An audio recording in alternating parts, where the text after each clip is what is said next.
Assalamualaikum warahmatullahi wabarakatuh. Waalaikumsalam warahmatullahi wabarakatuh. Kita berjumpa lagi dalam webinar ilmu komunikasi. Ini pada hari Jumat 5 Juni 2020.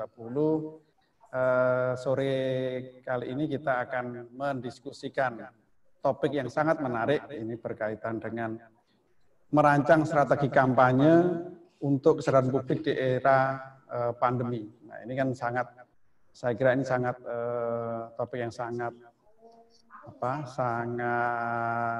terkait dengan situasi sekarang ini, bagaimana lembaga-lembaga atau mungkin perusahaan atau institusi manapun untuk bisa melaksanakan kampanye aktivitas-aktivitasnya yang bisa meningkatkan kesadaran publik terhadap era pandemi ini.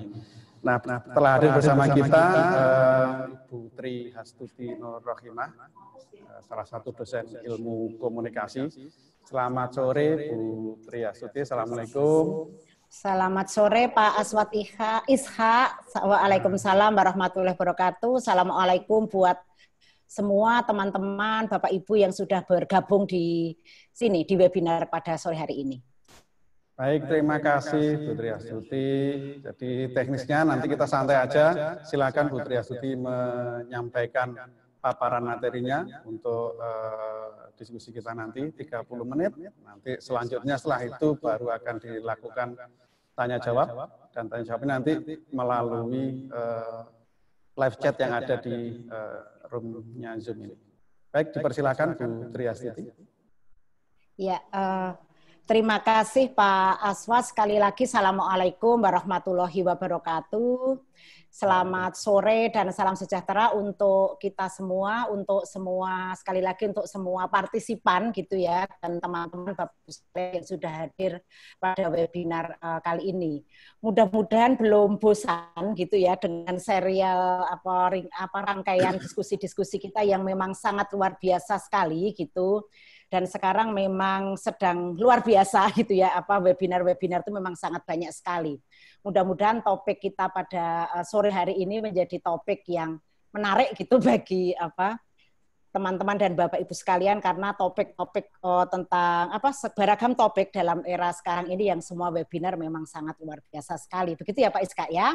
Nah, baiklah, tadi sudah disampaikan oleh Pak Iska. Saya pada sore hari ini diberi kesempatan oleh program studi ilmu komunikasi untuk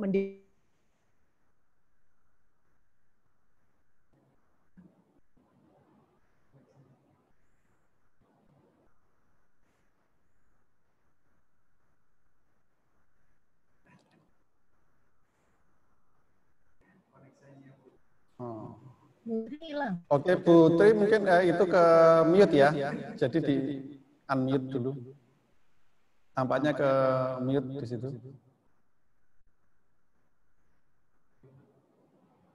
Ya, oke.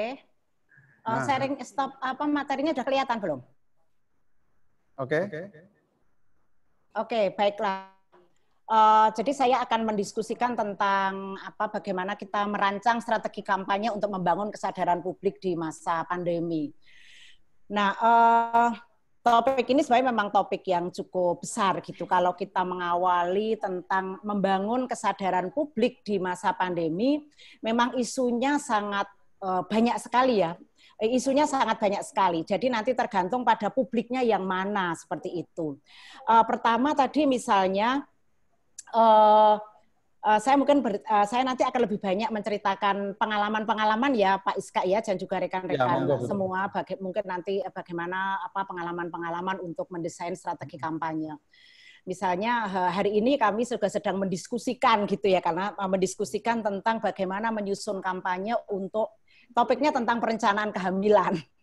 Nah, karena salah satu topik besar yang juga sekarang menjadi problem di era pandemi kan jumlah kelahiran yang sangat besar di era pandemi ini, gitu. Mungkin Bapak Ibu sekalian atau teman-teman sudah banyak membaca di media-media massa ya, bahwa sebenarnya salah satu dampak atau situasi yang muncul di era pandemik ini adalah nanti akan munculnya baby boomers, karena angka kelahiran sekarang di beberapa daerah itu meningkat sangat luar biasa sekali gitu. Nah, kita tadi sedang merancang misalnya menyusun isu untuk misalnya ini di Aisyah gitu ya. Kebetulan saya juga menjadi Humasnya Aisyah atau tim sistem informasinya Aisyah sebagai koordinator di tim sistem informasi Aisyah, dan juga terlibat banyak sekali dalam membangun kesadaran publik ini di masa pandemik.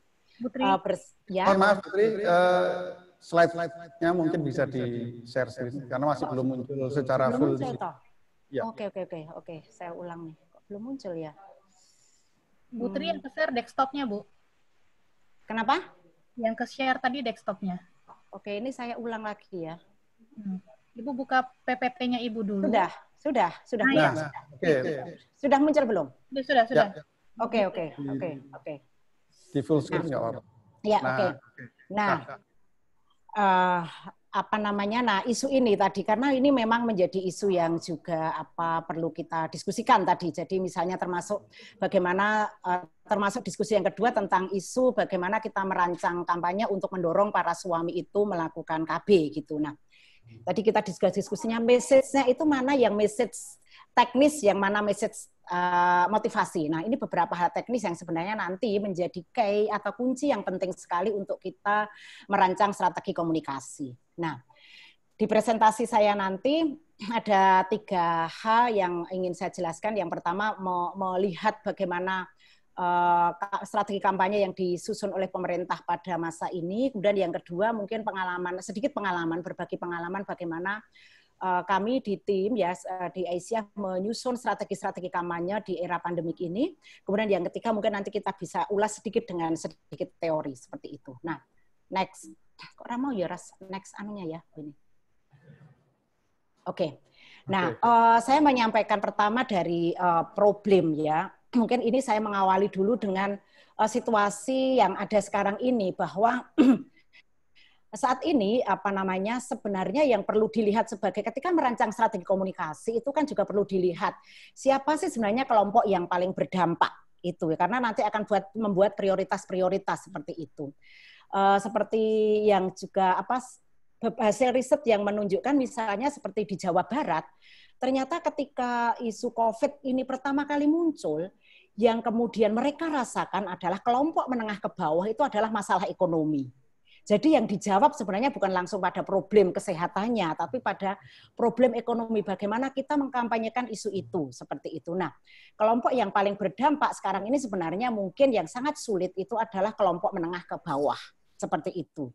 Kalau kemudian itu belum dilihat dulu, belum dirangkul dulu, kan memang kemudian akan sulit kita menggunakan strategi komunikasi seperti apapun. Nah, situasinya memang sedang sangat sensitif ya, karena kalau orang sudah menyangkut tentang hajat hidup orang banyak terkait dengan ekonomi, itu adalah sebuah situasi yang sensitif. Mungkin kita semua sering melihat di bacaan-bacaan kita di media massa itu betapa misalnya ketika aparat datang di pasar, itu kan ibu-ibu merasa marah, ya kan? Kok kami mau berjualan nggak boleh? Mungkin kalau kelompok menengah ke atas nggak begitu berdampak, tapi kelompok menengah ke bawah sangat berdampak sekali. Nah, yang perlu kita lihat adalah bahwa kondisinya sedang sangat sensitif. Nah, ini nanti terkait dengan bagaimana merancang sebuah strategi kampanye pada kelompok-kelompok yang sebenarnya situasinya sedang sangat sensitif ini, gitu ya. Kan itu tadi saya misalnya di pasar-pasar kan orang kemudian kalau ayo pokoknya harus berjarak, harus tidak ini ya, orang gimana dalam situasi seperti itu. Nah, kemudian hal yang kedua adalah yang juga kita lihat dalam strategi komunikasi atau strategi kampanye saat ini adalah ini kebijakan yang berubah-ubah. Misalnya dulu menggunakan masker atau tidak. Kalau dulu kan yang sehat nggak usah pakai masker, yang sakit aja. Tapi sekarang kan yang semuanya pakai masker kan begitu. Ini kan kita situasi yang kebijakan yang berubah-ubah ini sebagai komunikator itu kan orang akan lihat kok yang ngomong aja seperti itu nih. Nah, ini faktor komunikator yang menyusun kampanye itu juga menjadi penting sekali gitu ya. Jadi artinya sebagai komunikator kan memang harus kredibel ketika nanti itu. Nah, kemudian juga isu tentang mudik atau pulang kampung itu juga menjadi isu. Nah, kemudian ketika orang naik pesawat boleh tapi bus tidak. Nah, ini sebenarnya juga kebijakan yang berubah-ubah ini juga akan mempengaruhi kondisi itu. Nah, model komunikasinya itu saya lihat kita orang Indonesia terutama pada kelompok-kelompok yang paling berdampak tadi itu asing sebenarnya dengan bahasa-bahasa yang digunakan. Mungkin ya dengan bahasa-bahasa yang digunakan seperti itu kan, misalnya kemarin ada isu new normal, kalau saya data mungkin ada berapa ya, 8 atau berapa isu-isu yang sebenarnya kita itu menjadi sangat asing seperti itu. Nah itu beberapa message yang seringkali dilakukan. Nah yang juga kita lihat itu paling tidak saya gitu amati itu kampanye yang dilakukan saat ini terlalu fokus di media sosial dan media massa. Ya, sangat fokus sekali. Padahal kan kultur masyarakat kita tidak seperti itu. Siapa orang yang berdampak? Apakah sebenarnya kalau sudah berkampanye di media sosial selesai gitu ya? Padahal kan kelompok atau target grup kita belum tentu itu. Nah, ini yang sebenarnya beberapa problem yang menjadi catatan kita nanti dalam merancang sebenarnya strategi kampanye. Nah, yang juga yang penting saya lihat adalah yang sekarang sedang kita lakukan itu kalau merancang strategi komunikasi itu kan sebenarnya BBCC ya, Behavior Change Communication. Komunikasi perubahan perilaku. Kita pingin orang-orang itu berubah perilakunya. Tapi kalau diamati itu adalah pendekatannya komunikasi politik. Sangat zero sum games ya. Jadi aku ngomong begini, kamu harus manut gitu. Padahal dalam behavior change communication itu yang kita bangun adalah partisipatif, kesetaraan seperti itu. Tapi pendekatan-pendekatan yang saya amati adalah lebih banyak pendekatan-pendekatan komunikasi politik. Kenapa saya bisa mengatakan seperti itu? Coba kita lihat beberapa data. Misalnya, kalau dalam pendekatan behavior change communication itu harusnya pertama memahami dan mendengar. Nah, ini kan sebenarnya butuh research, butuh betul-betul memahami konteks masyarakat kita seperti itu. Tetapi ini nampaknya belum banyak dilakukan. Padahal sebenarnya dalam kalau kita merancang strategi kampanye, ini Pak Aswat nih ahlinya juga nih yang mengajar mata kuliah strategi dan itu kan nomor merancang strategi komunikasi itu adalah di mana kita mengatakan khalayak itu adalah raja, ya raja. Tidak boleh ya selama ini kan kita dengarkan adalah selalu menyalahkan ya. Aduh itu kenapa sih orang itu bodoh sekali berada di pasar. Dia tahu nggak sih bisa aduh kenapa sih orang itu ke masjid, aduh kenapa itu bodoh sekali. Itu kan yang selama ini terjadi. Kita tercenderung menyalahkan khalayak seperti itu. Nah, padahal dalam kunci untuk merancang strategi merancang strategi kampanye itu adalah memposisikan khalayak itu sebagai raja, gitu. Kita betul-betul mendengar dan memahaminya. Nah, kemudian pamer ini ya kita lihat memang sebagai komunikator yang kita lihat para pejabat-pejabat kita itu masih menunjukkan, nah, misalnya memberikan sedikit bantuan saja sudah di shoot ke sana ke sini ke sana ke sini, rakyat nggak suka. Saya yakin itu ya seperti itu. Nah, ini sebenarnya perilaku komunikator yang berdampak karena sebenarnya yang namanya merancang strategi komunikasi itu tidak semata-mata mengirimkan pesan, tapi ada banyak elemen-elemen yang harus kita lakukan. Bagaimana mendorong orang untuk melakukan perubahan perilaku seperti itu. Nah, juga yang menjadi PR adalah ungkapan harus sama dengan tindakan. Nah, ini yang saya kira juga pada satu sisi ini yang seringkali mana mau orang wong dia mengajak seperti ini, omongnya apa dengan tindakannya seperti apa, ini juga akan mempengaruhi ya. Nah, ini adalah situasi kalau orang mungkin dalam dunia politik dianggap sama ya, bahwa ungkapannya tidak sama dengan tindakannya itu mungkin dianggap, tapi ini adalah ketika bicara tentang behavior change communication ini tidak bisa. Nah, yang selanjutnya adalah empati dan meminta maaf. Ini saya kira yang penting juga dalam situasi yang sangat sulit seperti ini. Kata-kata, kemudian bagaimana kita tadi tidak pamer, kemudian kita bisa berempati, kemudian juga ada pernyataan-pernyataan meminta maaf bahwa proses-prosesnya belum bagus. Nah, ini sebenarnya akan mendorong kita, akan mengajak orang tuh partisipasi bahwa ini menjadi problem bersama. Jadi merasa memiliki isu kita ini secara bersama itu juga menjadi prasyarat penting dalam kita merancang strategi komunikasi. Nah, yang terakhir adalah ini. Dalam behavior change communication sebenarnya kita sudah punya pintu masuk. Ya untuk semua saja lah, mungkin nanti juga termasuk untuk CSR, kemudian juga nanti untuk NGO atau ormas, kemudian juga untuk pemerintah. Bantuan sosial itu sebenarnya sebuah pintu masuk. Kita sudah mengetok pintu membuka pembicaraan. Tapi sayangnya seringkali tidak disertai dengan edukasi. Gitu. Jadi sudah ditinggalkan aja, memberikan setelah itu tidak ada edukasi. Padahal kunci untuk melakukan perubahan perilaku itu sebenarnya pada itu juga, pada edukasi. Itu. Nah, ini beberapa latar yang ingin saya jelaskan kepada kita semua untuk kita bisa diskusikan. Nah, ini ya saya memberi dan edukasi. Ini yang coba misalnya kita di Aisyah juga melakukan misalnya ketika kemudian kita memberikan prioritas-prioritas kepada bantuan-bantuan, kita melihat juga ketika dalam situasi seperti ini bagaimana merancang strategi komunikasi, memang kita harus menembus tidak semata-mata masyarakat itu bisa dekat dengan media sosial dan media massa. Ternyata pertemuan-pertemuan seperti ini yang sesuai dengan kultur masyarakat Indonesia itu menjadi sangat penting sekali. Misalnya kepada ibu-ibu kita berikan, nah kita kan melihat juga pada segmennya, misalnya kelompok-kelompok, siapa sih kelompok-kelompok yang paling marginal yang harus pertama kali kita tolong gitu ya. Karena selama ini kan kita dengar, aduh kalau nanti ekonomi tidak segera kita selesaikan, nanti akan terjadi chaos, akan terjadi ini. Nah, kita perlu melihat sebenarnya kelompok-kelompok yang paling berdampak siapa, kelompok-kelompok marginal itu siapa, seperti itu. Yang kemudian akan menjadi sasaran kampanye di tengah situasi yang seperti ini, yang di mana mereka itu tidak memiliki akses terhadap akses untuk mendapatkan informasi-informasi yang mereka bisa mendapatkannya. Kelompok-kelompok marginal ini misalnya kelompok lansia, ini adalah di Sambas ya, di Sambas.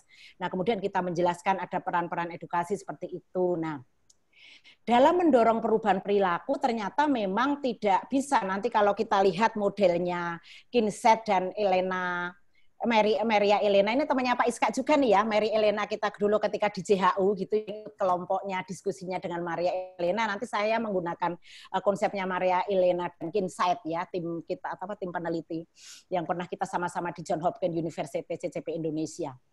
Nah, ini adalah bahwa ketika kita mengedukasi orang, itu ternyata juga perlu ada disiplin ya. Maka dibilang begini, disiplin tanpa edukasi, tetapi itu lebih baik daripada edukasi tanpa disiplin. Ya kan, ini kan orang kan kultur masyarakat kita itu kan seringkali juga sudah diedukasi seperti apa, tidak akan taat kan, seperti itu. Nah, maka kemudian gambar ini menggambarkan bahwa betapa pentingnya antara disiplin dan edukasi, seperti itu ya. Oke, seperti itu. Nah, ini ternyata bahwa dalam yang selama ini saya kira ketika kita bicara tentang saluran-saluran komunikasi atau channel atau media, sebenarnya bansos itu menjadi salah satu saluran kita bisa bertemu dengan khalayak sasaran atau audiens seperti itu. Nah, tetapi sayangnya tidak banyak digunakan. Setelah itu tidak ada edukasi kepada masyarakat, udah langsung diberi saja seperti itu. Nah, ini yang sebenarnya gap yang perlu kita lihat di dalam kita melakukan kampanye seperti itu. Nah, ini saya nanti mungkin kita bisa diskusikan bahwa untuk sampai pada behavior, untuk sampai pada intention, ini mungkin semua teman-teman sudah sangat ahli sekali ini. Pak Iska mungkin ingat ya Pak, ini adalah skema yang dipadu-padankan oleh Bapak Kinset dan Maria Elena gitu yang jadi bahwa untuk merubah tentang behavior gitu ya, behavior itu sebenarnya ada yang namanya enabling environment itu sangat memungkinkan sekali. Jadi situasi yang mendukung. Nanti di belakang saya jelaskan apa saja sih enabling environment itu, kan bisa sarana prasarana, bisa bagaimana sih orang akan mendapatkan akses media sosial sementara di sana tidak ada akses tidak ada akses komputer. Nah, nanti akan saya jelaskan bagaimana misalnya pengalaman Aisyah untuk mengedukasi sampai di sana bahwa orang itu harus bahwa lingkungan itu harus kemudian memungkinkan orang itu untuk berubah perilakunya seperti itu. Ya. Nah, kemudian tidak cukup ternyata orang tuh hanya punya skill knowledge.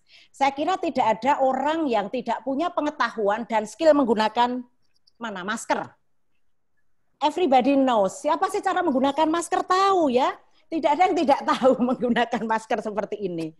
Ini adalah masalah skill, ya kan? Cuci tangan mungkin pakai sabun dan sebagainya, tapi bahwa model-model kampanye kita tidak selalu terkait dengan knowledge dan skill gitu kan ya. Memang tanpa knowledge dan tanpa skill orang tidak bisa berubah perilakunya. Tetapi itu tidak bisa hanya menjadi message kampanye itu adalah knowledge dan skill itu. Tetapi kemudian justru yang di tengah ini yang sangat ini ya, sangat penting sekali ini terkait dengan bagaimana strategi komunikasi. Jadi komunikasi itu terkait dengan instruction, kita bisa direktif non direktif. Kalau kita promotion itu kan sebenarnya langsung ya, tetapi sebenarnya dialog, konseling, terus menggunakan musik, jaringan sosial. Nah, ini saya kira yang perlu banyak digunakan ya, non direktif ini yang saya kira kita belum banyak kita gunakan dalam merancang strategi kita seperti itu. Nah, kemudian advocacy ya untuk mendukung pada environmental untuk memungkinkan enabling environment itu untuk pada perubahan perilaku. Ini misalnya advocacy bagaimana di tingkat bawah itu misalnya.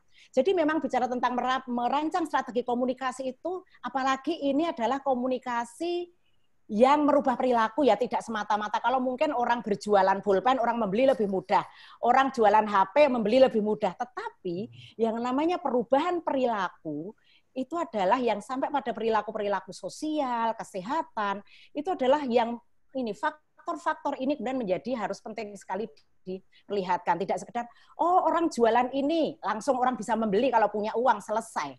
Tetapi ini problem-problem ini yang kemudian harus kita lihat, misalnya advocacy, misalnya di tingkat bawah. Gimana orang didekatkan aksesnya? Gimana kalau misalnya masyarakat di situ ternyata dia tidak punya air, akses sumber daya airnya pun susah. Gimana dia mau cuci tangan pakai sabun, sementara untuk hand sanitizer nggak punya uang. Nah, ini adalah yang dimaksud dengan enabling environment. Itu yang dimaksud dengan public advocacy, seperti itu. Gimana kita mau mengkampanyekan ketahanan pangan di tengah situasi seperti ini? Oh, kita mungkin perlu memberi bantuan bibit, perlu memberi bantuan ini. Nah, hal-hal yang seperti itu menjadi sangat penting sekali.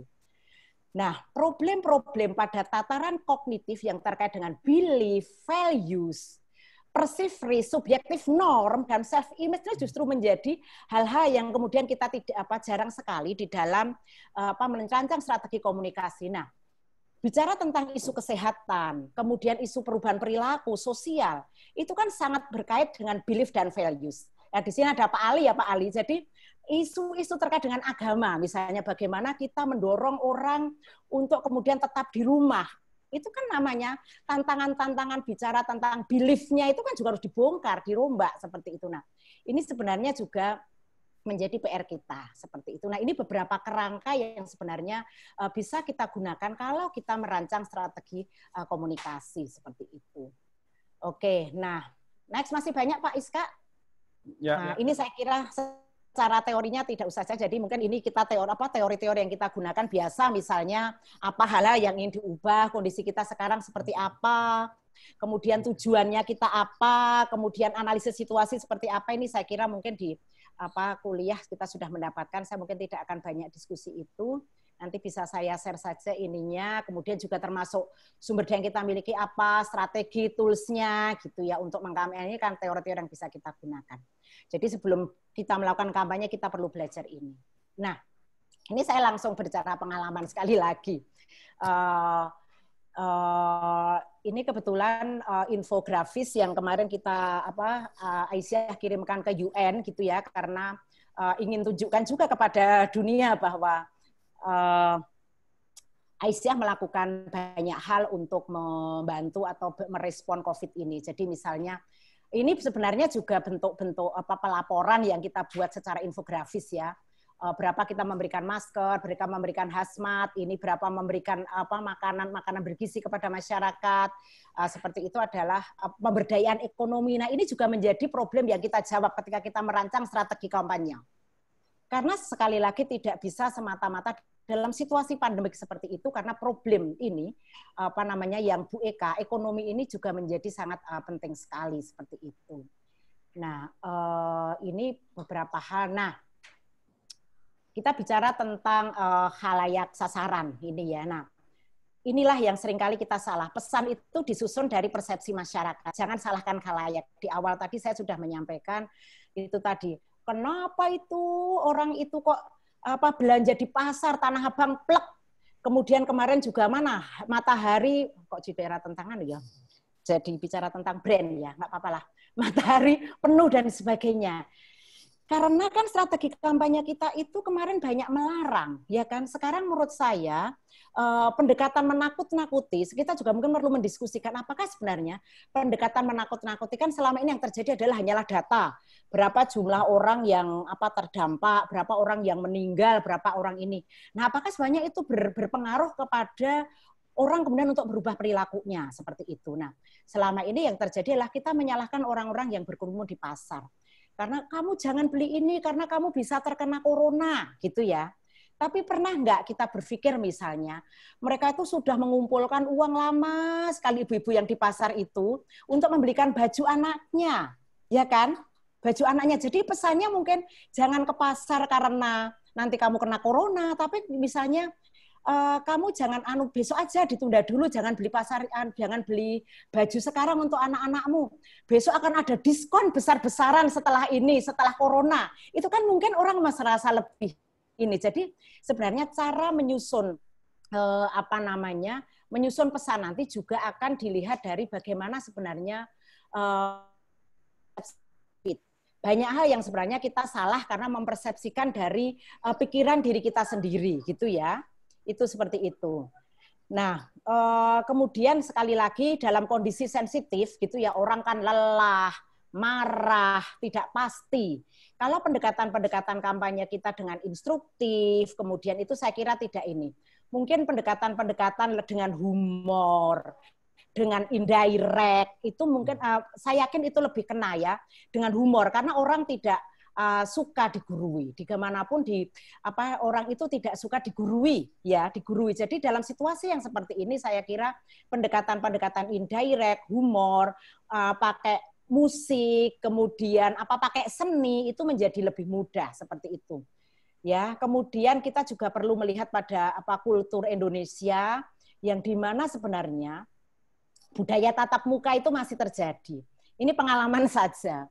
Kita melakukan webinar kita sudah membeli yang atas di mana yang hanya dilihat itu nanti hanya narasumbernya dan moderator.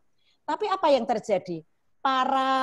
Banyak orang-orang yang Bu, pokoknya kita pengen lihat semua. Nah, itu karena sebenarnya dalam situasi virtual pun kultur tatap muka itu menjadi sangat penting sekali.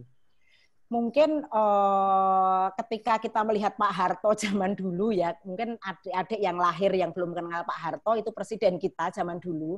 Ya kalau saya melihat mungkin ya beliau adalah tokoh yang mungkin banyak yang juga orang tidak suka sebagai orang yang 32 tahun memimpin dan sebagainya. Tapi kalau melihat dari gaya komunikasinya, bagaimana kalau pencapir, dia bertemu langsung dengan nelayan, bertemu langsung dengan dan tidak basa-basi, dia dialog itu saya kira ini adalah dia menyerap aspirasi seperti itu. Nah, seperti itu bisa menjadi dan yang kemudian budaya ewoh pekewoh ini juga masih ada di Indonesia. Nah, ini kalau budaya ewoh pekewoh ini kita bisa menggunakan strategi kampanye yang seperti apa gitu ya. Saya ingat sekali misalnya di kampung pengalaman saya pribadi aja. Kita udah semua keras melarang ibu ke masjid karena fatwa Muhammadiyah begitu dan ibu sudah tua. Tapi apa? Loh kok masih ke masjid toh, Mah? Jangan.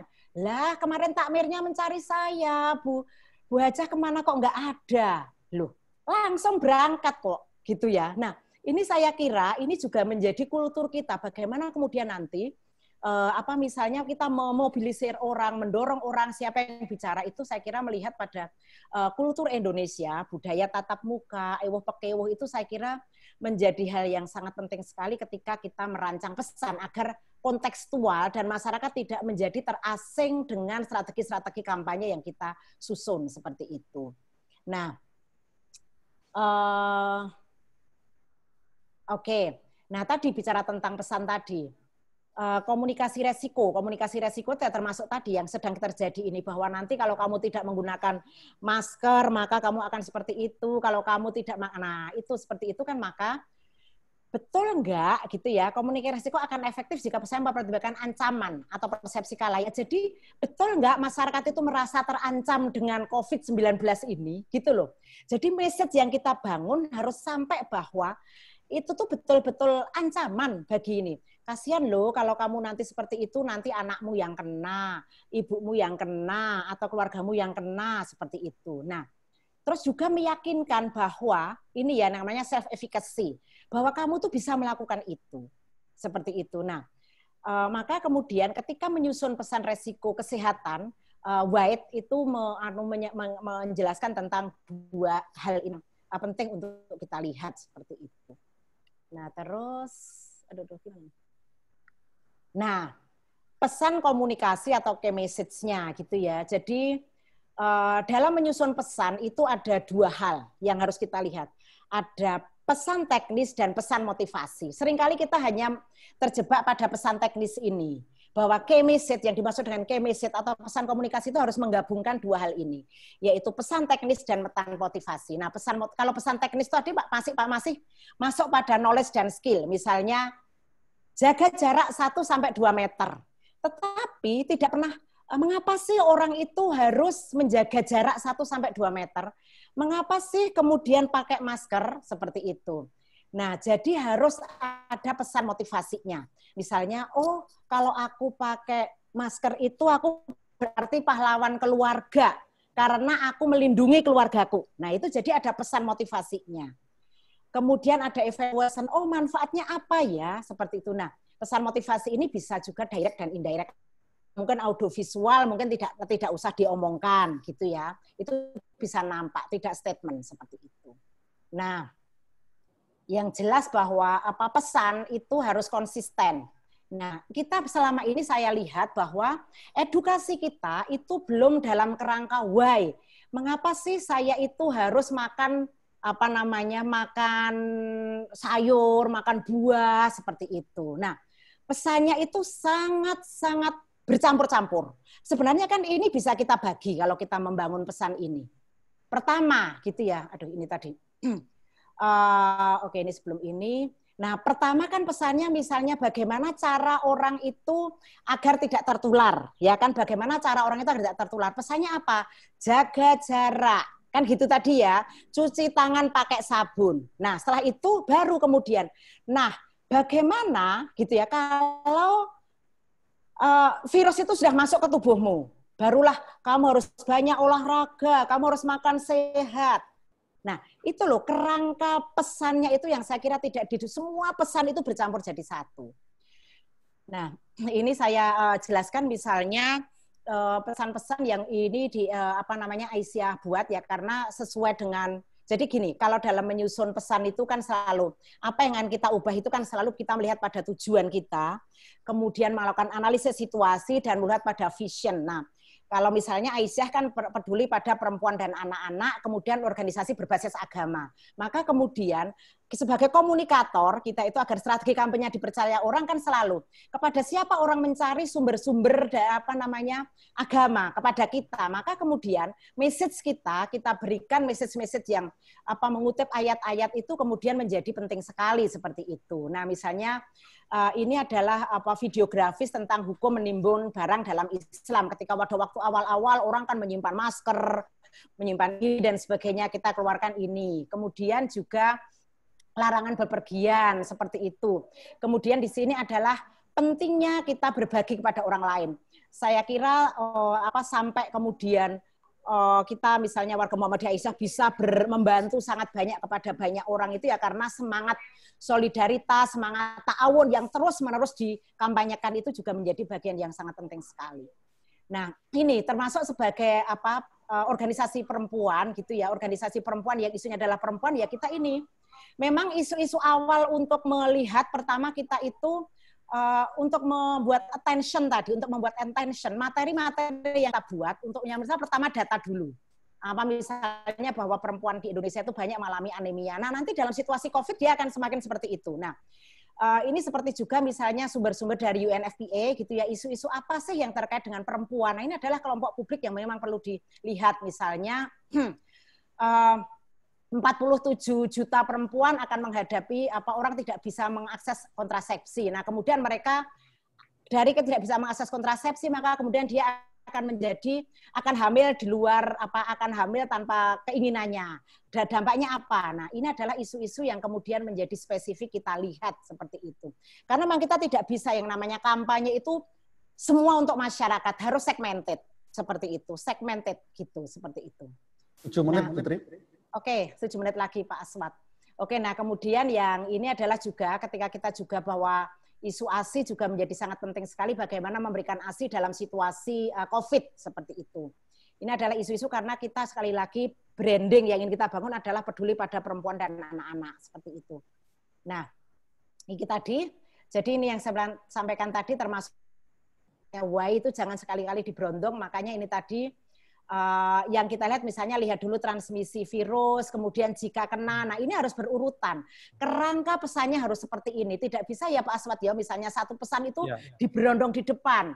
Nah kemudian orang akhirnya bingung toh, kita makan sayur itu saat apa, olahraga itu saat apa, gitu-gitu. Nah harus ada kerangka pesannya, memang harus ada tim media yang saya kira untuk melakukan itu. Nah, sekali lagi juga terkait dengan media, saya kira juga jangan hanya andalkan media sosial dan media massa, media di komunitas itu juga sangat penting sekali. Sekali lagi ingat kultur kita bahwa Indonesia itu adalah suka tatap muka, seperti itu. Nanti mungkin akan saya lihatkan gitu. Kemudian juga melibatkan Toga Toma, karena bicara tentang enabling environment, itu bicara tentang influencer, ini sangat penting sekali. Ini saya kemarin juga belajar dari ternyata sekarang pun influencer sudah menjadi salah satu unsur yang penting. Kemudian sesuaikan media dengan khalayak sasaran pasti. Nah, ini contoh-contoh. Ketika kita untuk menjangkau kelompok yang sangat jauh sekali, gimana sih mereka? Kita misalnya kemarin di Pangkep aja kita minta, ibu-ibu kita minta grup WA. Bu, 90% ibu-ibu itu WA HP-nya tidak ber-Android. Gimana kita mau bikin grup WA? Gitu kan ya?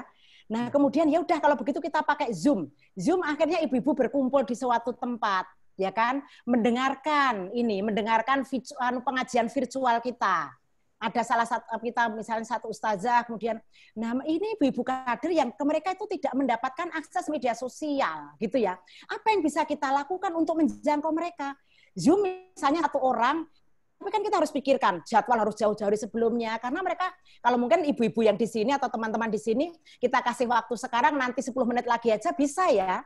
Tapi dalam situasi yang mereka ini mungkin mereka butuh waktu 2 jam untuk datang ke lokasi ini, butuh waktu 1 jam untuk datang ke lokasi ini. Nah, saya kira bagaimana ini adalah contoh-contoh. Ini sebenarnya pakai Zoom gitu ya, tapi Pak ini adalah ibu-ibu di Sambas, ini ibu-ibu di Cirebon. Artinya ketika untuk mengakses seperti ini pun kita harus melihat gitu ya sebenarnya karakter dari khalayak kita seperti apa. Ini pengalaman-pengalaman saya. Nah, kolaborasi itu menjadi salah satu yang penting dalam enabling environment. Saya kira private sector, NGO, ormas akademisi termasuk kita semua saya kira harus berkolaborasi. Tren ke depan saya kira satu hal yang penting untuk kita lakukan adalah berkolaborasi. Nah, sekarang saya kira dalam situasi seperti ini sebenarnya bagaimana pemerintah itu sebenarnya bisa mengundang private sector, ormas akademisi, UN itu duduk bersama untuk mendiskusikan masalah ini. Nah, seakan-akan sekarang semua bekerja sendiri-sendiri dalam menyusun strategi kampanye itu. Nah, saya kira ini yang penting dalam konteksnya, Pak Iska. Satu lagi, Pak. Masih ada 3 menit. Mau tidak mau, kita harus tidak bisa tutup mata. Kondisi masyarakat kita itu masih terpolarisasi, terbelah. Betul atau tidak betul? Ya. Ya karena makanya kemudian dalam kampanye, saya kalau membaca misalnya di YouTube, di apa, komen-komennya itu kadang ngeri sekali. Kok bisa ya orang berkomen seperti itu jahatnya gitu ya. Nah sebenarnya saatnya kita itu menjadi Indonesia. Gimana? Misalnya kalau kita kampanye, di sini jangan sebut tokoh yang dianggap representasi dari kelompok yang di sini. Apalagi ada fotonya, ya kan? Ini juga harus kita pertimbangkan nih dalam situasi-situasi seperti ini. Kemudian kalau kita mau mengkritik yang seimbang, ungkap pro dan kontra. Kemudian juga berikan apresiasi pada kelompok yang berbeda. Seringkali kita pelit sekali untuk ini. Ya, polarisasi ini sangat sampai menyedihkan sampai detik ini. Musuh kita adalah corona dan kemiskinan, bukan kubu ini dan kubu ini. Bagaimanapun ini memberikan konteks kita dalam merancang strategi komunikasi. Terima kasih Pak Aswad. Selamat sore. Assalamualaikum warahmatullahi wabarakatuh. Waalaikumsalam warahmatullahi wabarakatuh. Terima kasih Bu Tri Hasuti sudah memaparkan atau sharing dari materi dan juga studi kasus yang sudah dilakukan. Mungkin bisa di off-kan dulu share screen-nya. Ya Pak, terima kasih Pak. Ada beberapa catatan penting di sini dalam melakukan kegiatan kampanye. Yang pertama berkaitan dengan harus berorientasi pada publiknya, jadi fokus yang utama di situ. Kemudian juga harus mengedepankan empati, jadi berempati kepada stakeholder yang ada. Kemudian memberikan edukasi, tidak lagi zamannya menakut-nakuti. Seperti kalau dulu ada kampanye rokok itu membunuhmu. Nah, ini mungkin perlu ada cara-cara yang lain yang bisa dilakukan agar masyarakat itu menjadi sadar, publik itu menjadi sadar untuk bisa menuju pada pola hidup yang sehat. Itu beberapa catatan penting, dan sekarang kita akan lihat pertanyaannya, monggo yang akan bertanya.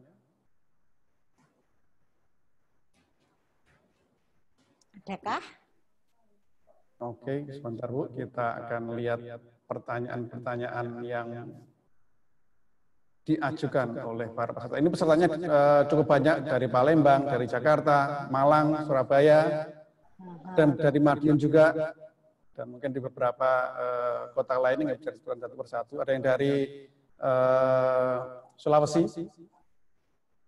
Baik, ini ada beberapa pertanyaan. Kita mulai yang pertama. Ini ada pertanyaan dari Alin Rizky Armita ya. Nah, ini Arlin bertanya tentang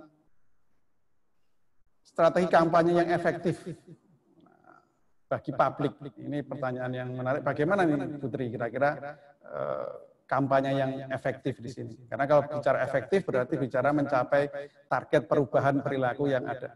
Monggo Putri bisa memberikan paparannya. Oke. Ya.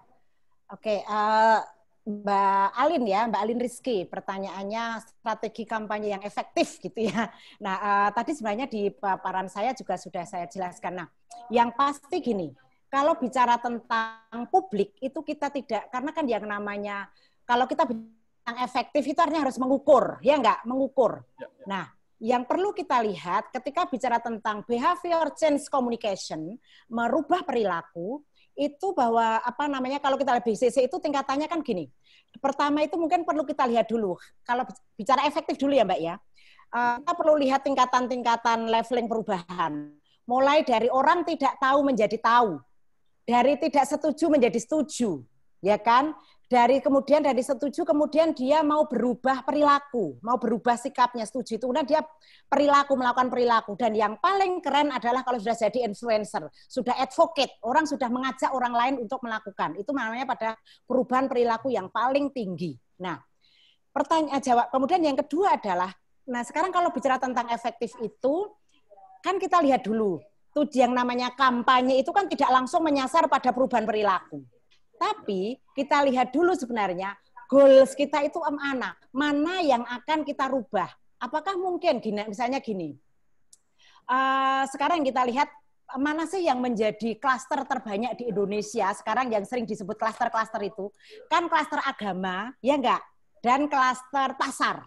Betul atau tidak? Nah, itu mungkin yang perlu kita lihat dulu, ini publik kita. Jadi Mbak Alin, dalam merancang strategi kampanye kita tidak bisa mengatakan bahwa publik itu umum. Itu nanti kita susah untuk mengukur seperti itu. Jadi kemudian misalnya untuk konteks saat ini, kita perlu lihat, misalnya saya melihat bahwa mana sih yang menjadi high risk itu tadi, pasar sampai kelompok agama.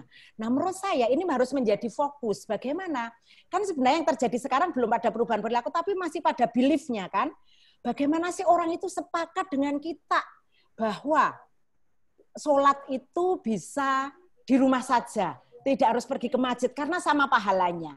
Nah, orang setuju dengan itu aja menurut saya itu nanti sudah capaian yang sangat luar biasa. Nah, gini Mbak Alin, jadi sebagai orang komunikasi, kita harus menghargai pada diri kita bahwa capaian-capaian perubahan yang seperti itu sangat luar biasa sekali. Tidak harus langsung melompat pada perubahan perilaku. Nah, oleh karena itu kalau pertanyaannya tadi adalah apa sih kampanye yang efektif? Yang pasti adalah lihat dulu kalau efektif itu kan efektif adalah yang tujuan itu tercapai. Nah, maka lihat dulu tujuan kampanye kita pada leveling yang mana seperti itu.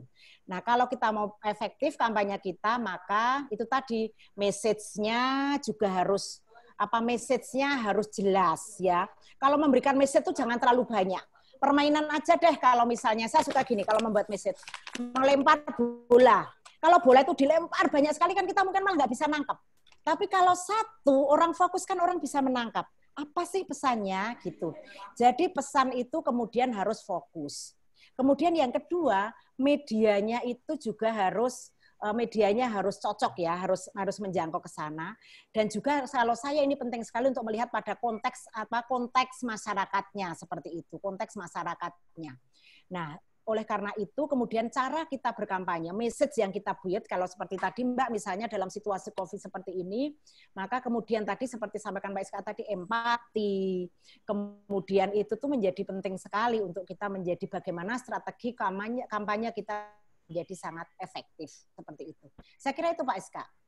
Oke, terima kasih Putri. Ini ada pertanyaan selanjutnya, ini dari Mbak Anti, itu bertanya tentang kalau kita melakukan kegiatan kampanye diawali dari adanya riset. Nah, padahal ini kan kalau dalam situasi yang sekarang ini, dalam situasi pandemi, itu situasi perubahan itu sangat cepat terjadi. Nah, kira-kira metode atau model riset yang seperti apa sih yang bisa dilakukan dalam memetakan stakeholder, memetakan isu yang ada terkait dengan situasi yang terjadi, sehingga dalam waktu yang cepat itu bisa susun kegiatan kampanye yang sesuai dengan targetnya. Monggo. Ya. Sekarang terima kasih Mbak. Ini Mbak Friski. Oke. Yang pertama adalah sekarang kan jelas situasinya itu situasi yang dimana orang itu terbatas, orang pergi kemana-mana, gitu kan ya? Itu yang pertama. Nah, oleh karena itu saya kira gini, kita sudah banyak tertolong oleh media-media yang memberitakan. Saya ini kebetulan juga sedang melakukan penelitian analisis sisi kuantitatif gitu. Saya kira sebagai seorang PR kita itu bisa menggunakan data-data kuantitatif dari media itu untuk menjadi dasar kita untuk melakukan penelitian. Untuk menjadi data kita kampanye. Itu pertama. Mungkin jika perlu kita lihat, saya pernah mendengarkan beberapa presentasi misalnya dari LP3ES, kemudian dari Bappenas, itu data-data pertama yang ditampilkan adalah data-data dari penelitian dengan data sekunder. Dari mana itu? Salah satunya adalah kalau kita orang komunikasi itu menggunakan media yang mau online, mau Twitter, jadi misalnya tren yang ada di Twitter, kemudian baik di media sosial maupun media massa yang terjadi, seperti itu. Nah, yang kedua, beberapa juga yang dilakukan adalah dengan Google Form, ya. Ini yang mungkin ini juga kemarin juga Aisyah lakukan ketika untuk mencari data gitu ya, mencari data sebenarnya misalnya apa yang sedang terjadi di komunitas. Nah, kita kemudian mintanya kepada kita kebetulan punya jaringan gitu ya, lebih mudah ya karena punya jaringan. Tapi kemudian kita menggunakan jaringan itu untuk melakukan itu. Saya kira untuk mendapatkan data kita bisa dengan jaringan-jaringan yang kita miliki. Sosial capital kita itu menjadi sangat bermanfaat sekali. Nah, saya kira itu ketika gimana cara kita melakukan riset di tengah situasi teman-teman tidak bisa datang karena sekarang kan bisa melalui telepon, menggunakan jaringan-jaringan yang kita miliki untuk memotret gitu ataupun menggunakan media tadi. Gitu Pak. Ya, terima kasih Putri. Ini menyambung dari pertanyaannya Mbak Anti tadi. Ini ada pertanyaan lanjutan yang relevan. Kalau ini ditanyakan oleh Mbak Sofia Hasna. Dia memberikan pertanyaan, kalau lembaga pemerintah bagaimana sekarang? Karena kan sebenarnya yang harus memberikan edukasi, tanggung jawabnya pada lembaga pemerintah. Tetapi tidak bisa berdiri sendiri, harus berkaitan dengan stakeholder yang lain. Nah, gimana sekarang harus membangun strategi yang pas untuk seperti itu? Menik, sorry. Pertanyaan adalah lembaga pemerintah untuk melakukan apa? Untuk melakukan edukasi, mengkampanyekan. Jadi kampanye melakukan edukasi, bagaimana pemerintah itu bisa mengedukasi masyarakat. Kan nggak bisa berdiri sendiri, Putri. Oke. Pemerintah, iya. Yang sebenarnya presentasi yang saya sampaikan tadi melihatnya gini. Kalau yang dilakukan oleh yang dilakukan oleh pemerintah saat ini ketika dia sebenarnya gini yang saya sampaikan tadi, cuman saya tidak begitu dimanfaatkan. Jadi ketika pemerintah kan sekarang bansos sedang sangat luar biasa sekali, gitu loh. Jadi sebenarnya ya apa kemudian yang bisa dilakukan oleh pemerintah adalah sebenarnya gitu tadi kan orang sedang pemerintah itu sedang hadir dengan membawa bansos itu, ya kan.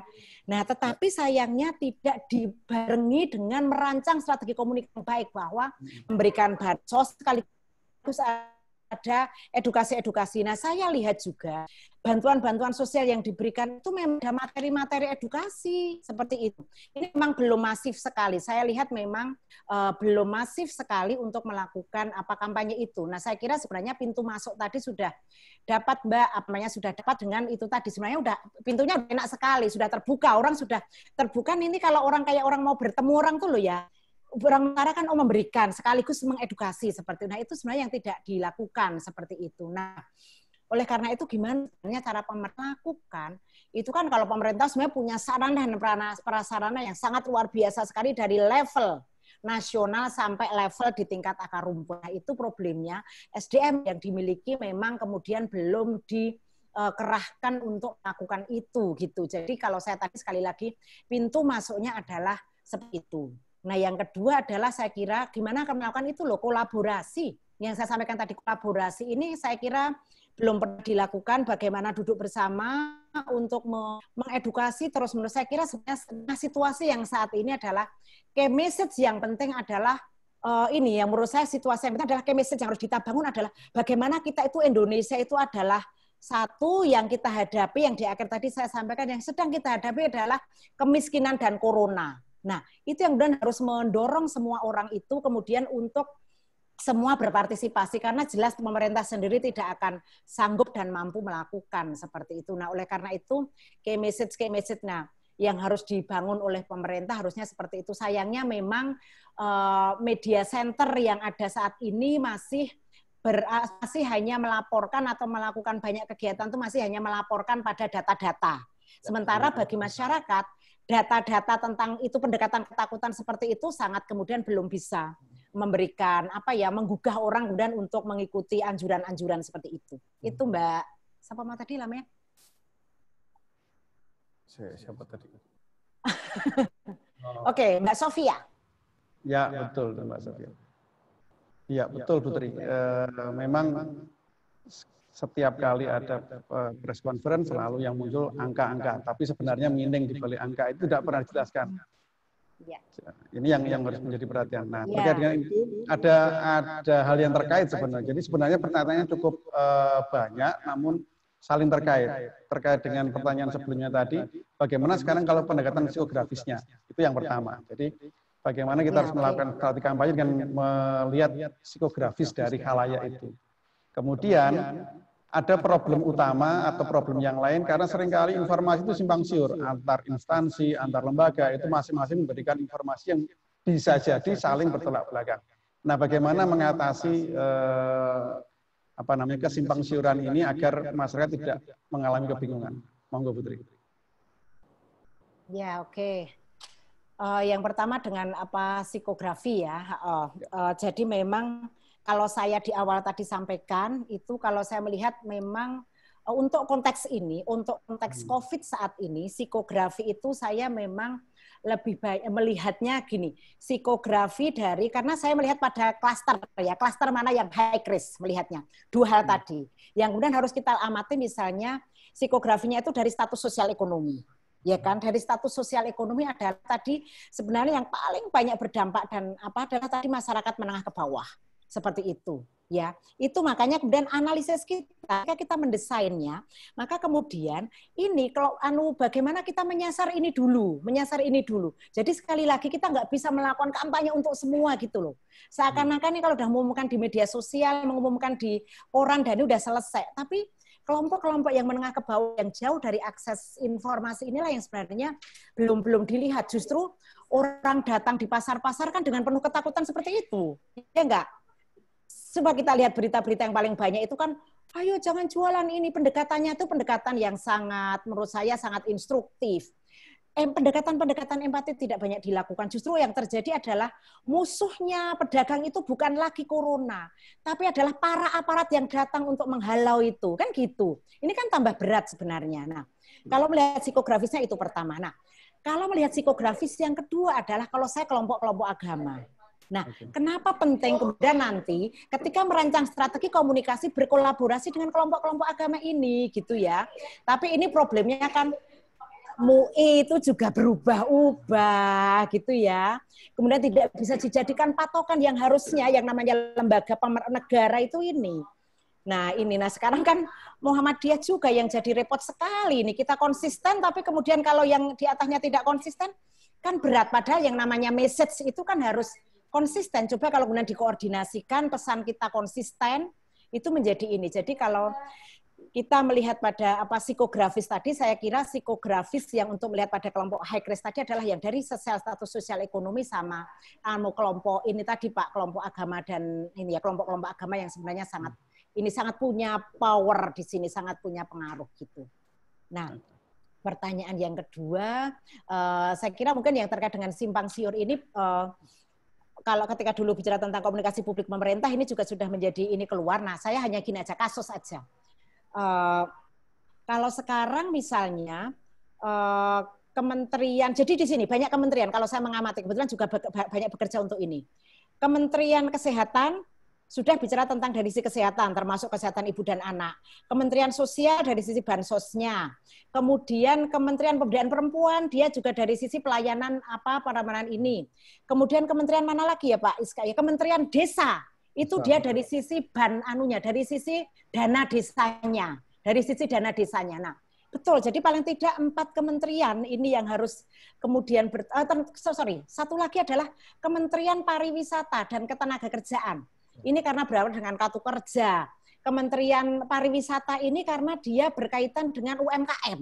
Nah, ini memang dananya itu berada di mana-mana, Pak. Ya, kenapa kami memetakan karena kami mendorong di komunitas itu melihat ternyata 5-6 kementerian yang mereka punya struktur sampai ke bawah sendiri. Seperti itu. Bingung, dana desa ini mau diapakan. Kemudian ini harus menurut kepada siapa? Memang betul. Nah, menurut saya memang salah fungsi koordinatif tadi dari tim tim yang ada di pemerintah yang tadi yang ada juru bicara dan sebagainya, mungkin salah satunya sebenarnya juga bisa mengkoordinasikan itu. Sebenarnya justru menurut saya ini tuh yang harus menghandle ini langsung presiden.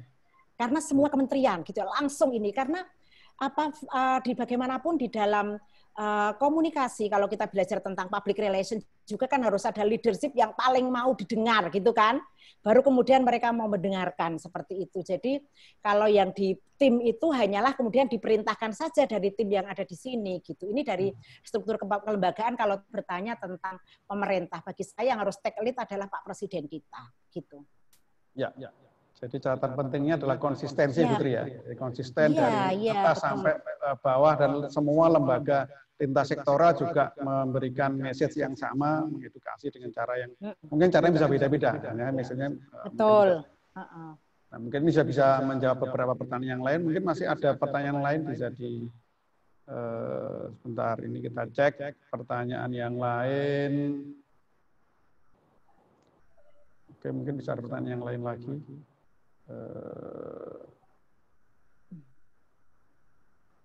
Ini ada, karena pertanyaannya panjang-panjang, harus dipersingkat. Oke, saya kira pertanyaan dari Sri Fatimah juga membawa kesadaran untuk stakeholder, terutama petani. Kalau yang petani sama nggak Putri nanti? Ini mungkin kasuistik ya. Kalau stakeholder tertentu, kalau petani membangun kesadaran untuk petani seperti apa dalam situasi pandemi? Ya, artinya mungkin itu tadi kita bisa berangkat dari perceived risk ya Pak. Seberapa banyak sih orang itu mempersepsikan ya atau memahami misalnya COVID itu akan mengancam jiwanya. Itu mungkin yang perlu dilihat dari siapa yang bertanya Mbak? Siapa? Maaf. Sri Fatimah. Oke, Mbak Fatimah ya. Misalnya pertama perlu dilihat dulu, mungkin perlu sebenarnya kalau bagi mereka itu ancaman atau tidak. Saya gini, kemarin baru ditelepon teman dari Buton. Dia di sana nggak apa-apa, biasa aja. Di sana nggak ada apa-apa. Mungkin perlu dilihat sekali lagi, petani itu mungkin segmen di daerah mana gitu ya. Ketika dia kemudian diminta untuk, apa namanya tadi? Diminta untuk apa Pak Iska? Diminta untuk menggunakan masker, cuci tangan dengan air mengalir, dan anjuran di rumah saja. Nah, ini ya memang kemudian kita tidak bisa mengeneralisir. Di mana dulu kemarin, Bunda saya di sini Buton di biasa-biasa aja, artinya kan dia persifrase-nya tidak menganggap we have no problem, kita tidak punya masalah dengan itu gitu kan ya. Nah, jadi mungkin jangan-jangan problemnya saat ini yang perlu dijawab dari petani bukan transmisinya kan gitu ya. Jadi kan tadi bukan transmisinya, tetapi lebih pada misalnya apa sebenarnya isu yang sebenarnya menjadi penting di petaninya. Kemudian baru kita kemudian tahu message-nya harus seperti apa kan gitu. Jadi saya kira mungkin yang perlu dilihat adalah itu. Apa sih sebenarnya yang menjadi problem di petani itu, apakah juga harus tadi misalnya menggunakan masker. Mungkin kalau petani itu dia dari rumah berangkat ke kebun nggak ketemu siapa-siapa gitu ya. Nah, ini saya kira juga ini. Nah, yang sebenarnya perlu dicatat ini adalah gini, membangun kesadaran publik bahwa masalah corona itu bukan semata-mata individual, tapi adalah masalah kolektif. Itu saya kira yang selama ini key message itu juga belum muncul.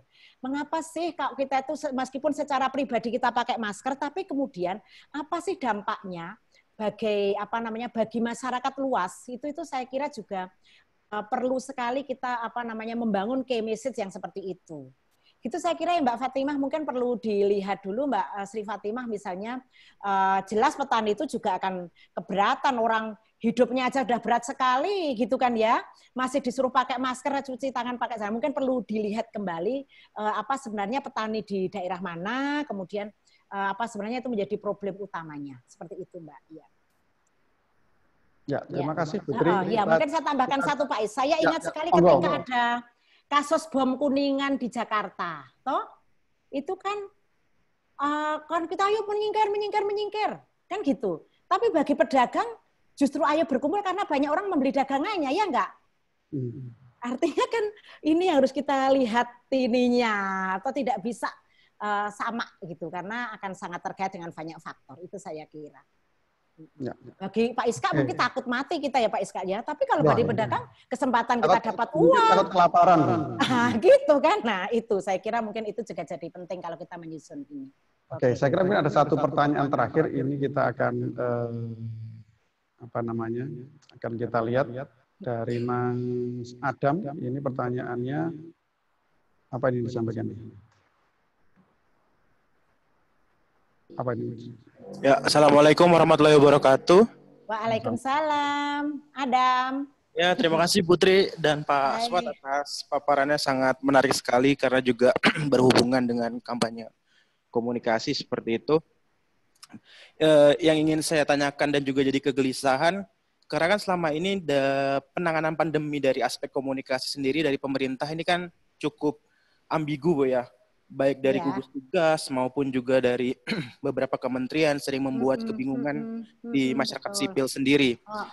Sehingga sekarang ini masyarakat sipil akhirnya membuat sebuah narasi yang baru atau juga akhirnya menjadi hegemoni di kalangan masyarakat sendiri dengan mempercayai orang-orang atau tokoh yang dianggap dipercaya pada kelompok masyarakat tertentu seperti itu.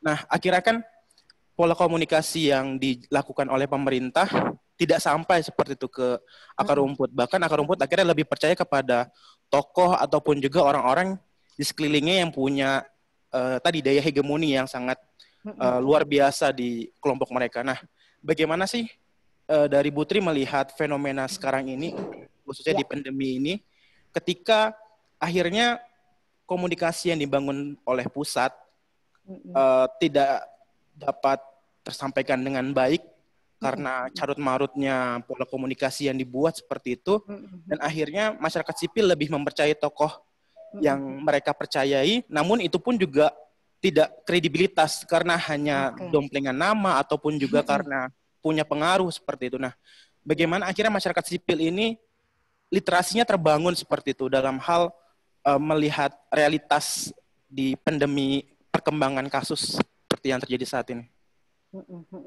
Iya, oke. Pak Oke, Aswad, monggo, Putri. langsung Pak Aswad ya. Ya, terima kasih Adam. Ya, Adam. Sebenarnya gini Adam ya, kalau semakin banyak komunikator, tokoh-tokoh itu bagus gitu ya. Tapi problemnya kalau mereka tidak terkoordinasi, sehingga pesannya itu justru berlawanan arah kan gitu ya. Iya, benar. Iya, kalau pesannya itu sama dengan misalnya pesan pemerintah kan, misalnya ada orang yang yang kalau misalnya sesuai dengan kamu bilang tadi narasi pemerintah gitu, itu oke gitu ya. Tetapi ketika narasi yang dibangun berlawanan itulah kemudian yang menjadi bahaya. Yang sebenarnya menurut saya yang sekarang menjadi PR itu adalah itu tadi, Adam. Bagaimana sebenarnya sekarang peran mengkoordinasikan untuk semua pihak itu berkolaborasi itu harus segera diambil gitu ya, harus segera diambil peran itu. Nah, kalau kemudian masyarakat nanti sudah tidak percaya kepada pemerintah itu sebenarnya juga sudah sangat hal yang cukup cukup mengkhawatirkan juga begitu ya. Misalnya saya kira misalnya beberapa kasus ketika Bansos sajalah. Bansos itu kan sudah memporak-porandakan trust-nya ya. Trust-nya baik vertikal maupun horizontal. Antar masyarakat sipil menjadi saling curiga, ya enggak? Dari bawah ke atas juga menjadi curiga gitu. Nah, ini sudah sangat ketika sebuah masyarakat itu sudah distrust dengan orang yang harusnya menjadi pemimpinnya itu sudah sangat bahaya sekali. Jadi menurut saya sebelum terlambat, ini hal yang bisa, pertama tadi ya, bahwa sebenarnya oke kalau banyak komunikator-komunikator dimanapun, memang harus kita ciptakan komunikator-komunikator yang sebanyak-banyaknya. Tetapi problemnya ketika itu tidak terkoordinasikan, tidak terkonsolidasi dengan baik, atau bahkan pesannya berlawanan itu, maka berbahaya. Nah pertanyaannya kemudian, apa yang harus dilakukan adalah, yaitu mumpung belum terlambat, ayo segera konsolidasikan kan gitu ya, harus segera dikoordinasikan agar pesan-pesan itu disusun. Nah sekarang saya kira juga maksudnya kalau tadi disebut narasi atau pesan-pesan apa yang harus dibangun itu memang belum nampak, Adam. Sebenarnya kita mau kemana sih, misalnya mau diskusi PSBB saja, ini juga belum jelas sebenarnya key message-nya apa sih, itu belum nampak. Gitu loh ya, itu yang menjadi problem kita sebenarnya, key message-nya itu belum dibangun, itu juga, sehingga kemudian orang sangat menafsirkan sendiri-sendiri, bahkan kemudian mempolitisasi situasi ini untuk kepentingan, ya Desember sebentar lagi kan akan pilkada, gitu-gitu juga akan, ini juga konteks politik yang akan mempengaruhi strategi komunikasi sekarang ini loh ya. Saya kira munculnya banyak hoax, munculnya banyak influencer, buzzer pilkada 2019 harus menjadi konteks kita ketika kita melakukan kampanye ke depan atau membangun kesadaran publik, itu saya kira. Nah, ini satu hal pelajaran penting bahwa ketika kita melakukan perubahan perilaku, membangun kesadaran publik, harus melihat pada konteks sosial politik. Ini yang saya kira bukan teori ya, konsep baru yang kemarin juga sedang kami diskusikan, bagaimana sebenarnya menyesuaikan dengan konteks perkembangan sosial politik ini. Jangan juga nanti terbawa, sekali lagi nanti Desember kan akan pilkada ya. Ini juga saya kira nanti di beberapa daerah, dan pilkadanya tidak hanya di sedikit daerah tapi di banyak daerah. Semua partai politik punya kepentingan, semua kementerian punya kepentingan. Seperti itu. Nah, ini rakyat kemudian harus, kalau orang bilang tuh gini, menjaga kewarasan gitu ya. Oke, itu untuk kemudian tidak mudah terbawa pada arus sana, arus ini dan sebagainya. Kita tetap harus fokus bahwa musuh kita adalah sekali lagi corona dan itu tadi. Nah, maka kemudian ini juga saya kira untuk terus-menerus kita semua yang ada di sini selalu kritis. Kritis itu bukan berarti anti, sekali lagi kritis itu karena kita mencintai negara ini gitu ya, bukan berarti anti. Bukan berarti anti, ini yang harus dibangun juga, narasi baru yang harus dibangun juga ya Dam ya, bahwa kalau kita kritis itu karena kita mencintai negara kita ini, seperti itu. Ini saya kira yang sehingga kemudian orang akan bekerja bersama-sama, gitu saya kira. Ya, terima kasih Putri. Nah, ini menarik diskusinya, tapi kita juga dibatasi waktu. Saya kira mungkin Putri bisa memberikan closing statement 1 menit, Bu. Kira-kira bagaimana merancang kampanye yang tepat sasaran tadi di masa pandemi ini. Monggo Putri. Oke, ya. Ya sebelumnya Pak Iska, saya akan menyapa ini ya jauh-jauh nih Pak Jam Rozi. Assalamualaikum. Ini sebenarnya good question. Saya setuju aja Pak, betul. Saya kira tergantung. Nggak apa-apa ya Pak Is ya, saya menyapa sebentar Pak Is karena dia punya pertanyaan itu. Saya sepakat Pak Jam, sebenarnya bisa, apakah akan vote-nya dulu, apakah akan why-nya dulu itu sangat sepakat sekali, tergantung nanti konteksnya seperti apa, kita bisa membuahi dulu toh Pak, baru oh ini toh, iya Pak. Misalnya mengapa orang harus berolahraga, mengapa orang kemudian harus menjaga jarak, mengapa orang harus ini, kita kasih reasoningnya dulu, baru kemudian buatnya. Itu saya kira sangat bisa sekali.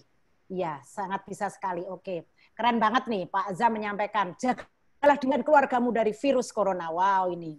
Jagalah dirimu dan dari api neraka. Nah, ini bagus, Pak. Ini nanti cocok untuk kayak message-nya Aisyah nih, Pak. Nah, kemudian ini soalnya Mas Alma, Mas atau Pak ini ya, tidak bisa mengubah perilaku para pedagang pasar. Oke, Pak Alma. Satu saja, Pak Alma. Jadi, edukasi yang baik harus disertai dengan disiplin, Pak. Seperti saya sampaikan tadi. Ya memang harus menjaga disiplin tadi, harus ada aturannya. Seringkali kita itu Pak, kalau misalnya gini, ada faktor 3 perubahan perilaku. Ada edukasi, tetapi juga harus ada policy, ada sarana prasarana. Itu mungkin harus ada policy di pasar. Siapa yang ini maka kemudian akan didenda, gitu. Atau pasar kemudian menyediakan, kayak kita lihat gambar-gambar yang viral di Pasar Solo 3 itu ya Pak ya, itu ya karena ada disiplin yang ada di situ. Jadi 3 faktor Pak, tidak cukup edukasi Pak, tapi harus ada policy dan ada sarana prasarana untuk melakukan BCC, Behavior Change Communication. Aduh Bu Alma ternyata, maaf saya salah. Saya tadi panggilnya Pak, maaf Bu. Ya, jadi gitu ya Bu, jadi 3 hal itu tadi.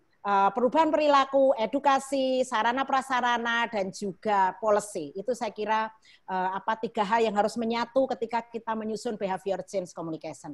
Oke, terakhir Pak Aswad, ketika ditanya apa ininya, ya sekarang adalah komunikasi yang harus kita kerjakan adalah komunikasi empati, kemudian bahwa kita itu semua sedang dalam kondisi yang sama, bahwa problem ini adalah problem bersama. Ya, problem bersama. Corona ini adalah problem bersama. Itu yang saya kira kesadaran publik yang harus dibangun bersama-sama. Menjaga dirimu berarti menjaga keluargamu atau menjaga masyarakat. Nah, ini dapat dari Pak Jamroji. Terima kasih. Assalamualaikum warahmatullahi wabarakatuh.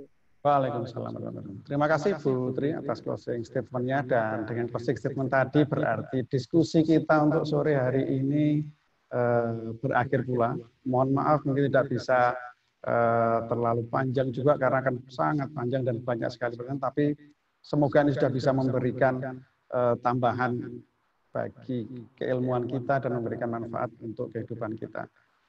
Saya akhiri webinar untuk sore hari ini dan esok masih ada webinar lagi. Assalamualaikum warahmatullahi wabarakatuh. Saya kembalikan ke Mbak Rizky.